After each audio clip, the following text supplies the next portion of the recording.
Rangpur Riders কিন্তু ভাই অসাধারণ ফর্মে রয়েছে। দিন দিন যেন তারা আরও ভালো পারফরমেন্স করছে।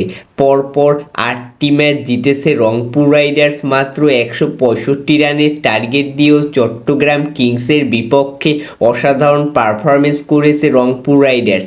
ব্যাটিংয়ে খুশদিল শাহ কি সুন্দর একটি ইনিংস খেলেছে, যেখানে অন্য সকল ব্যাটসম্যানরা ব্যর্থ ছিল সেখানে কিন্তু খুশদিল শাহ একলার একক নৈপুণ্যের মাধ্যমেই কিন্তু দলের 165 রানের টার্গেট দাঁড় করায়, যেখানে চট্টগ্রাম কিংসের কিন্তু জেতা ম্যাচ সেটা কিন্তু হারিয়ে দিয়েছে রংপুর রাইডার্স। নুরুল হাসান সোহানের নেতৃত্বে বর্তমানে উঠছে কিন্তু রংপুর রাইডার্স, যেটা অবশ্যই রংপুরের যারা ফ্যান রয়েছে তাদের জন্য অনেক আনন্দের বিষয়। কিন্তু অন্য সকল যে বিপিএলের দলগুলো রয়েছে তাদের জন্য কিন্তু এটা অনেক হতাশাজনক, কারণ রংপুর রাইডার্স কিন্তু এবার কোয়ালিফাই করে গিয়েছে, কিন্তু এখনও অন্য সকল দলগুলো কোয়ালিফাই করতে পারেনি।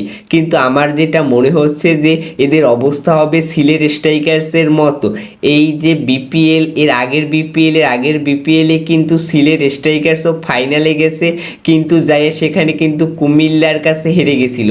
তারা এরকম সব ম্যাচ জিতকে যাইয়ে তারপরে কিন্তু ফরচুন বরিশালের লগে খেলবে এবং এই জায়গায় তারা কিন্তু হারবে, এটা বোঝা হয়ে গেছে। কারণ যারা একবার জিততে থাকে খালি জিততে থাকে এগো কিন্তু পতন হবেই, যেখানে পতন করবে কিন্তু ফরচুন বরিশাল। তো দেখা যাক রংপুর রাইডার্স কত দূর পর্যন্ত যেতে পারে, যেখানে আমরা আশাবাদী যে ফরচুন বরিশাল কিন্তু রংপুর রাইডার্সকে খুব শীঘ্রই হারাবে এবং নুরুল হাসান সোহানের নেতৃত্বে উঠতে থাকা রংপুর রাইডার্স আবারও তলানিতে চলে যাবে ফরচুন বরিশালের জয়ের মাধ্যমে।